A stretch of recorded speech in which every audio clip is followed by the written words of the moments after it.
Lepo pozdravljeni v 4. epizodi serije Nezlomljivi. Moje ime je Luka Hren. Danes vam bova z Urošem Kožarjem predstavila eno tekaško tematiko. In sicer pri teku velikokrat slišimo, da asfalt ni najboljša površina za tek. Uroš, mogoče kakšno je tvoje mnenje o asfaltu? V čem je asfalt tako drugačen? Zakaj mogoče prihaja do tega? Ne vem, zakaj si je asfalt verjetno zaradi svoje trdote prislužil ta sloves. Pa dejansko sam asfalt oziroma sile pri asfaltu, pri makadamu niso tako zelo različne. Sam asfalt je dejansko bolj problematičen zaradi tega, ker je recimo, ko greste na impulsi teč po cesti, ker je korak, ki ga izvajate pri teku, vedno enak. Se pravi, vedno pristaneš z isto dolgim korakom, vedno pristaneš na isto točko in na ta način so obremenjene točno iste površine v sklepih, recimo točno ista površina v kolenu, v gležnju, v kolku. Na ta način se obremenitve samo seštevajo. Medtem ko, če greš teč na makadam, malenko se tam razporedijo sile, se razpršijo, ko pristaneš, ampak načeloma je tam korak malenkost različen, se pravi, enkrat je krajši, enkrat je daljši, mogoče moraš zaviti večkrat in se na ta način obremenitev razporedi po sklepu. In na ta način določene površine počivajo, druge so obremenjene in naslednji trenutek se spet zamenjajo. To je verjetno še toliko bolj izrazito, kadar zavijemo na kakšno stezico. Pač tam je tega še toliko več, ker se v bistvu ves čas ta zadeva spreminja, tako kot si omenil, malo gremo gor, malo dol, malo levo, desno, včasih krajši, daljši korak. Se mi zdi pa, da je še ena druga zadeva problematična pri samem asfaltu in sicer ne sam asfalt, pri tem, kar ljudje opisujejo, da je težava na asfaltu, ni to problem sam asfalt, ampak je bolj problem, kakšna je njihova tehnika teka. Pa mogoče je tudi ne zgolj tehnika teka, ampak ne vem, velikokrat nekdo najprej začne teči po asfaltu, pač kakšenkoli tek se je pri njemu sploh začel po asfaltu in ni bil adaptiran sploh še v bistvu na te obremenitve, ki nastajajo pri teku in je pa že iz prve obtožil, asfalt ni okej. Ali pa isto bi se zgodilo verjetno, če bi iz stezic zavil na asfalt, spet nisi zadaptiran, tako kot si že omenil, da ves čas isti korak potem delaš, tega prej ni bilo in zdaj kar naenkrat rata težava. Je pa še ena druga zadeva, še to sem hotel, da mogoče predelava. Velikokrat potem, kako se lotevamo teh težav, ki mogoče nastajajo pri teku po samem asfaltu. Pred leti je bilo zelo popularno minimalistično se tega lotevati. Se pravi, bila je tista teorija, če bi človeka sezul, bo človek že tekel pravilno. Zdaj smo v drugi eri, drugi dobi, so vsi copati ekstremno blaženi, bolj v nekem obdobju maksimalizma, bi lahko rekel. Kako je s tem? Kjera je tista boljša zadeva, kaj je lahko problem, zakaj je šel minimalizem ven? Minimalizem je ena taka zanimiva zadeva, ki se mi zdi pojavlja tako v enih ciklih. Pač pride popularno nekaj časa, potem pa za spet par let, par desetletij malo zamre. Pa dejansko ni tle slika čisto črno-bela, ki jo treba postaviti v kontekst tekača. Če imamo tekača, ki 30 let že teče v nekih tekaških copatih, pa ga zdaj sezuješ, pa mu rečeš, zdaj pa kar teč po asfaltu bos, ne bo popravil tehnike teka in ne bo postal nezlomljiv tekač, ampak se bo postal poškodovan tekač. Isto bi bilo verjetno, če bi nekoga, ki je vse življenje navajen ali bos teč, ali pa zelo minimalističnih copatih, pa bi ga kar naenkrat postavil v zelo blažene copate. Mo je tudi, če ne druga, vsaj čudna zadeva.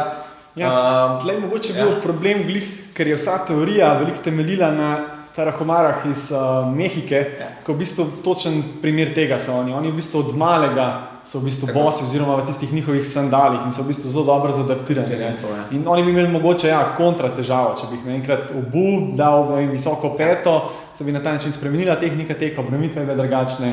Se mi zdi, da je predvsem problem v tem, da nismo adaptirani. Potem smo se še velikokrat tega lotili malo na napačen način, ista kilometrina, ki si jo prej delal v neki obutvi, si potem šel na minimalizem in pa je vsega kriv minimalizem, čeprav v bistvu bi bil lahko to čisto uporaben, če bi se ga pravilno lotil. Tako kot je recimo, za tekače začetnike, ki začnejo, ker copata pa blaženje je konec koncev edina površina, pa edina volumen, ki nas varuje pred silami, ko pristajamo na tla. In nekdo, ki je navajen tekaške obutve, pa obutve na splošno, ne može ga zdaj sezu, ampak pač mu boš dal bolj blažen copat.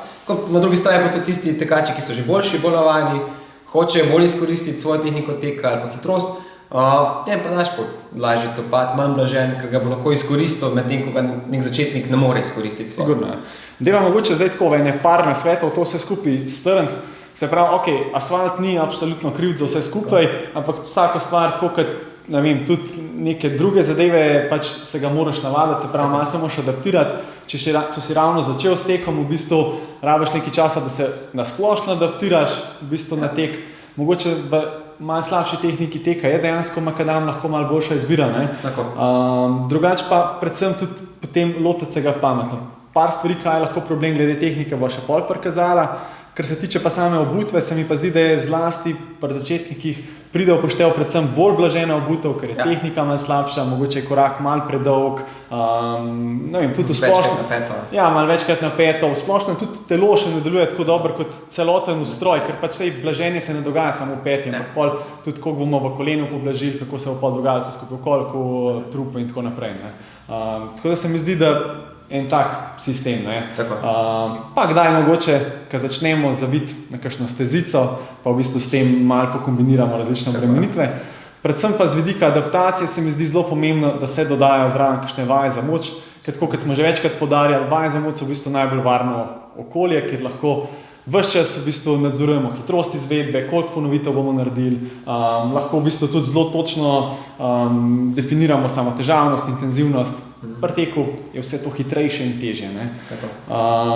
Ok, zdaj pa dajva pogledati še mogoče tiste klasične napake, ki se pojavljajo pri teku, pa so še toliko bolj problematične, kadar tečemo po asfaltu. Ja, mogoče, če kar pokažeš, ne vem, recimo, kako je s pristankom, kadar je korak recimo predolg, ne. Najpogostejša napaka, recimo, ko delam razne analize tehnike teka, je to predolg korak, ki enostavno vodi v pristanek na peto, ampak ni ta še ni to problematičen, kot je problematičen pristanek na peto daleč od težišča telesa. Se pravi, tukaj je edina stvar, ki blaži te udarce, pravi blaženje, ker so vsi sklepi konec koncev v zaklenjeni poziciji in niso zmožni v tem položaju blažiti. Tukaj tudi v bistvu koleno zelo težko poblaži, ker če je v bistvu zelo iztegnjeno, ga ne moramo mi zdaj kaj dosti tukaj uporabiti. Če bi mi imeli nogo na ta način, lahko malo tudi iz kolena poblažimo, ne. Zato je pomembno, da tekaški korak izgleda ne kot gibanje naprej-nazaj, kot nihalo, ampak da izgleda kot kroženje. Se pravi, da čim bolj zmanjšamo to fazo zaviranja, ko pristanemo pred sabo, ampak da je to čim bolj tekoče vse skupaj. Se pravi, da ko gremo v nov korak, da v bistvu stopalo potuje že na nek način nazaj. Ja, potem je tukaj tudi manj problematično, ali je bilo zdaj to malo napeto, malo bolj na srednji del ali pa rahlo na sprednji del, je že tukaj večino bilo narejeno. Tako, ko smo postavili pogoje za učinkovit, dober korak in težko karkoli naredimo slabše. No, tle ena zadeva, že tukaj je ta malo bolj pasiven položaj, ker v bistvu gre noga samo nazaj in manj tega krožnega dela. Drug tak zelo pasiven tek, kako bi temu rekel, je pa tak, se mi zdi, da nekdo, ki je v fazi leta, kar nekako obstane in potem samo pristane dol. Se pravi, ni tega, da bi potem, ko gre v pristanek, noga začela počasi potovati nazaj, ampak dobesedno, ko teče, potem vedno tako zabije malo naprej. In pri takem bi spet lahko bil problem, recimo malenkost bolj, če teče po asfaltu, zaradi tega, ker ko mi tečemo na makadamu s tako tehniko, dejansko malo bolj zdrsi podlaga pod nami na asfaltu, bo ta zadeva zagrabljena. Tako da na dolgi rok, zdaj tukaj ne iskati krivca v asfaltu, ampak rajš pač popraviti tehniko teka, lahko zadaptirati svoje sklepe in mislim, da je to tisti ključ. Tako da upam, da vam bojo teli nasveti prišli prav. Verjamem, da lahko z njimi postanete tudi nezlomljivi tekač. Pa se vidimo naslednjič.